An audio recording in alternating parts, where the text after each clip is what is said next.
सत्य की जीत की एक ऐसी ही मिसाल हमारे साथ है। सारी यानी मुसीबतों को और कठिनाई को सामना करते करते आज मेरा फैसला हुआ है। 39 सालों तक ये अदालतों की सीढ़ियां चढ़ते रहे अपने बुजुर्ग होते पैरों के साथ। न्यायालय में क्या है, लिखे रहते हैं सत्य नहीं रहते, लेकिन जो सही बात बोलता है उसके ऊपर यकीन नहीं करते। सच बोलने की मतलब मेरे को सजा मिली है। हमारी जिंदगी, हमारे परिवार की जिंदगी तो खत्म होगी, पत्नी का स्वर्गवास हो गया। इसको कोई रिकवर तो नहीं कर सकता ना, इसको कोई दिला तो नहीं सकता जो समय निकल गया। सत्यमेव जयते। जब आप अदालतों में जाते हैं तो ये लाइन आपको लिखी मिलती है। इसका मतलब है कि सत्य की हमेशा जीत होती है। रायपुर में सत्य की जीत की एक ऐसी ही मिसाल हमारे साथ है। 39 सालों तक ये अदालतों की सीढ़ियां चढ़ते रहे अपने बुजुर्ग होते पैरों के साथ, घुटने के दर्द के साथ। आरोप था महज 100 रुपए रिश्वत लेने का। सरकारी नौकरी थी, वो भी चली गई। घर आर्थिक स्थिति से जूझता रहा, परिवार के लोगों का निधन हो गया। इतनी बुरी स्थिति देखने के बावजूद एक जिद थी अपने आप को निर्दोष साबित करने और सच की जीत दिलाने की। उस जिद के साथ आज हमारे साथ जागेश्वर प्रसाद अवधिया हैं, जो रायपुर के रहने वाले हैं। क्या है उनकी पूरी कहानी, उनसे जानते हैं। सर, क्या आरोप आपके ऊपर लगा था? क्या मामला था? 100 रुपए की कहानी क्या है रिश्वत वाली? वो कोर्ट से जीत के आ गया था। पहले नौकरी में था जहाँ मैं कार्य करता था, उस समय वो नौकरी में नहीं था। उसकी जगह दूसरी जगह उसको कहीं ने पदस्थ कर दिए थे कोर्ट के आदेश में। वो बिल बनाना चाहता था, तो मैं इसको बोला भाई आदेश आएगा तब बिल बनाऊंगा, मुझे पता नहीं क्या बिल बनाना है, कैसे बनाना है ना। बिना आदेश के मैं नहीं बना सकता। और मैं इसको तो पहचानता नहीं था क्योंकि पड़ोस में वकील था, घर में आया था, मेरे ऑफिस में भी नहीं आया था वो। मैं इसको यही बोला, वकील साहब को भी बोला, मैं बोला वकील साहब किसी आदमी को मत भेजा करो मेरे घर में। उसको बोल दिया कि आदेश आएगा मैं बना दूंगा, तो वो चला गया। दोबारा फिर आया, मेरे को पैसे देने लगा। चाचा, मैं बोला मैं पैसा वैसा नहीं लेता हूँ, आर्डर आएगा बना के भेज दूंगा, उसके नहीं बना सकता हूँ। उसके बाद उसने फिर विजिलेंस में रिपोर्ट किया। पुलिस लाइन में रहता था, उसका बाप भी पुलिस था, रामलाल वर्मा। तो वो पूरी टीम आया, प्लान बना के ढूंढते रहे सुबेरे से भाई। कभी ये लोहार चौक गए, कभी लिल्ली चौक गए, कभी जलाए ऑफिस जाने के लिए निकला था कि वो रास्ते में मेरे जेब में आके डाल के पीछे से जेब में पैसा डाल दिया वो। और मैं जैसे ही देखना चालू किया, मेरे को एक था आदमी, वो बिना सिविल ड्रेस में था, मेरे को पकड़ लिया हाथ के, बोले चलो। अब चौक में ले आया, उदयपाड़ा चौक में, और अपने सब कार्रवाई की है। बिल केस बनाया, घर में छापा मारा है। क्या मिला उसको? टेबल डिब्बा, घड़ी, एक पंखा, टेबल, एक साइकिल। उसके बाद उन्होंने केस बनाए कि परमिशन के लिए भेजा डिपार्टमेंट को। डिपार्टमेंट ने भी परमिशन दे दिया। मैंने भी लिखा था, हमारे कर्मचारियों ने भी लिखा कि निवासी आदमी नहीं है, लेकिन इन पेपरों पे कोई किसी ने ध्यान नहीं दिया। आखिरकार चालान पेश हो गया, और यहाँ करीबन 2004 तक, 86 से 2000 तक केस चला। यहाँ का मजिस्ट्रेट भी नहीं माना, जबकि हमारे अधिकारी उन सब हमारे पक्ष में बयान दिया है।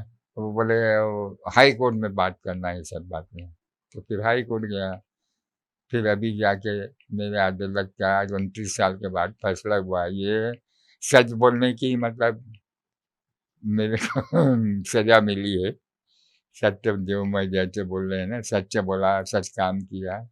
कोई देखने वाला नहीं था कि भाई सच क्या है, वो कैसे करेगा। वो एक है क्लर्क आदमी है, बिल बनाने वाला आदमी है, अधिकारी जिसने उसको नौकरी निकाला था उससे जाके बात करना था, है ना भाई। तो वो ना करके 29 साल मेरे परिवार की ज़िंदगी खराब कर दिया। न बच्चे लोगों की ठीक से पढ़ाई हो पाई, न खान पान हो सका। पत्नी का भी स्वर्गवास हो गया, ठीक से इलाज भी नहीं करा पाया, उसका मेंटली भी डिस्टर्ब हो गई। सारी यानी मुसीबतों को और कठिनाई को सामना करते करते आज मेरा फैसला हुआ है। अब देखो क्या है। अब आप मध्य प्रदेश परिवहन विभाग में आप काम करते थे, जो हाँ, मैं दर्शकों को बताऊं कि जो जब मध्य प्रदेश का हिस्सा हुआ करता था रायपुर और छत्तीसगढ़, तो मध्य प्रदेश परिवहन की बसें चलती थी। हम्म, तो उस विभाग में जागेश्वर जी काम करते थे। नौकरी आपकी सरकारी थी। हम्म, जब ये प्रकरण सामने आया तो आपकी नौकरी चली गई। घर की हम्म, उसके बाद क्या स्थिति हुई? मैंने सुना कि पत्नी का आपका देहांत हो गया, बच्चों की ठीक से पढ़ाई हम्म। आप नहीं करवा पाए। क्या स्थिति हुई थी? फिर आपने कैसे चीज़ों को मैनेज किया? क्या परेशानी आई? नौकरी करता रहा भैया।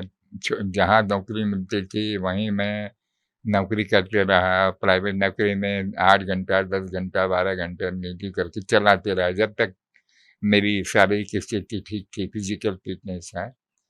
अब उसके बाद जब खत्म हुआ, आँख दिखाई नहीं दिया मेरे को, तो मैंने काम बंद कर दिया हूँ। इसी से चल रहा है, कोई दे रहा है, कोई बीपीएल कार्ड बना रहा हूँ, कुछ कर रहा हूँ, किसी तरह से जिंदगी जी रहा हूँ।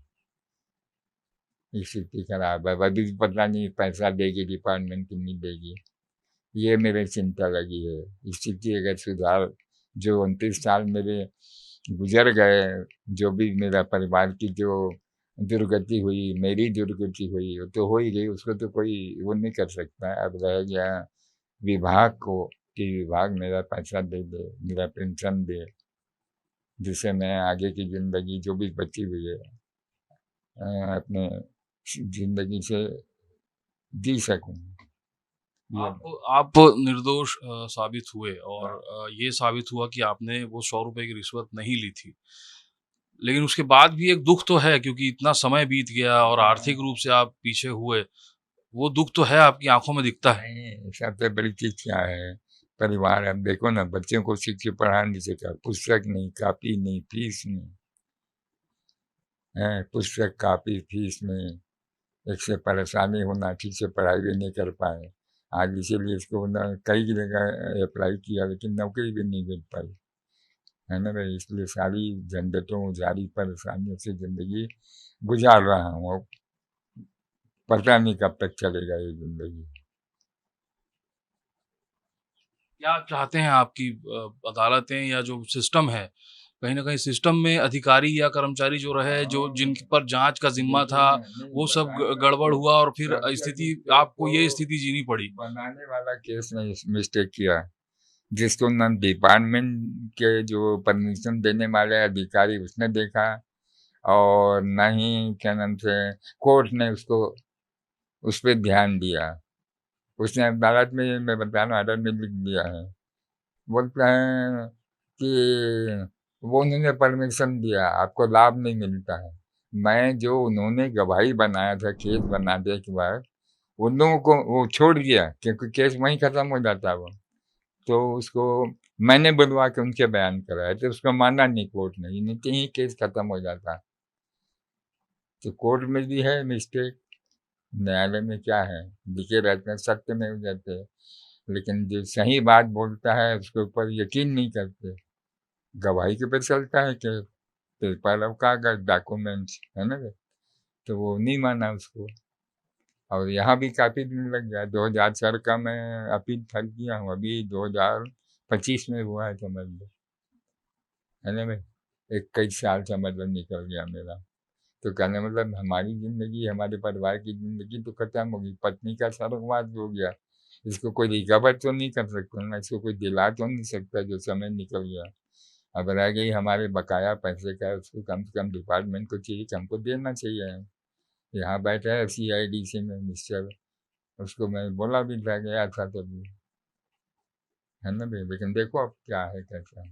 वही मैं चाहता हूँ कि मेरा पैसा दिलवा दें, जो भी मेरा सस्पेंशन पीरियड का है, या बाकी जो भी पैसा है, पेंशन है, जो भी मेरा है लीगल राइट्स, उसको दिला दिया जाए। जब 1986 में पिताजी के साथ हुआ, तो उस समय मुझे याद है, मैं 10वीं क्लास में पढ़ता था, और जब ये हादसा हुआ तो हमारे घर में 1 महीने तक बहुत दुख था। उस समय बहुत गरीबी भी थी, और पापा के वेतन से ही घर चलता था। ऐसी स्थिति में हम लोग पढ़ नहीं पाए। मेरा छोटा भाई हमेशा बीमार रहता था, उसका दवा का खर्च, घर चलाने का खर्च, पापा पता नहीं किन मानसिक परिस्थितियों से गुजर कर हम लोगों को पढ़ाया लिखाया है। उसके बाद सर ये होने के बाद केस बना, केस बनने के बाद फिर कोर्ट में पेश हुआ, पेश होने के बाद हमेशा पेशी में जाना। कई बार तो मुझे कहते थे चलने में असमर्थ होते थे। मतलब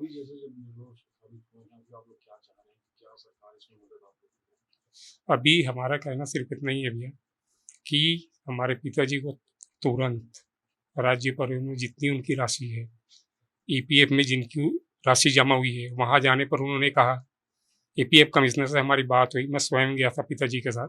उन्होंने कहा कि आपका पैसा तो कटा है लेकिन जमा नहीं है यहाँ। कमिश्नर से बात हुई थी, उन्होंने कहा इसमें हम कुछ नहीं कर पाएंगे। तो उनकी जो राशि है वो पिताजी को ससम्मान मिल जाए। उनकी उम्र इतनी ज़्यादा हो गई है कि अब न पढ़ सकते न चल सकते। तो मैं आपके चैनल के माध्यम से यही कहना चाहूँगा कि हमारे पिताजी को आप न्याय दिलाइए और प्रदेश के मुखिया और वित्त मंत्री, प्रदेश के मुखिया श्री मुख्यमंत्री आदरणीय श्री विष्णुदेव साय जी एवं वित्त मंत्री माननीय श्री ओपी चौधरी जी से मेरा नम्र निवेदन है कि इस पर अतिशीघ्र कार्रवाई कर आर्थिक राहत प्रदान की जाए। अखिलेश अवधिया, कर सलाहकार, आयकर जीएसटी, पूर्व सचिव रायपुर जीएसटी भारत से। तो आपने देखा कि जो सच की लड़ाई थी वो कितनी मुश्किल रही जागेश्वर प्रसाद जी के लिए। अदालतों में होने वाली तकलीफ और उससे जिंदगी में पड़ने वाले असर की एक जीती जागती किताब ही है। और इस सवाल के साथ हमारे बीच हैं कि जो वक्त इनका निकल गया, पत्नी का देहांत हो गया, घर में आर्थिक परेशानी रही, लगभग 30 साल से ज़्यादा का वक्त निकल गया इस लड़ाई को लड़ते लड़ते और खुद को निर्दोष साबित करते करते। उसकी भरपाई आखिर कौन करेगा? ये सवाल के साथ हम भी आपको इस रिपोर्ट के साथ छोड़ जा रहे हैं कि इसका जवाब जागेश्वर प्रसाद को सिस्टम जरूर दे। कैमरा पर्सन दीपक के साथ IBC 24 के लिए सुमन पांडे, रायपुर।